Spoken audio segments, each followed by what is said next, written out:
aquele paralítico andou, eu vou ser curado, aleluia.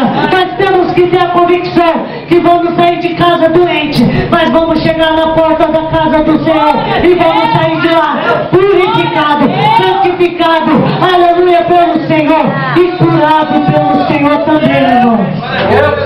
Glória a Deus! Aleluia. E continuando no versículo 11. Deus, aleluia. Assim perguntou Samuel a Jessé: acabaram-se os teus filhos? Respondeu Jessé: ainda falta o menor que está apacentando as ovelhas.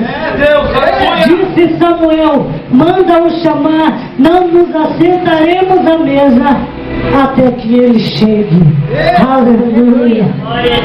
Meu irmão, eu quero dizer para você que os teus amigos, os teus inimigos e os teus amigos não vão assentar à mesa enquanto você não chegar para o Senhor te mostrar. Quantos estão falando que você não é, para mostrar para eles que perante o Senhor você é chamado, você é escolhido, você é o povo de Deus.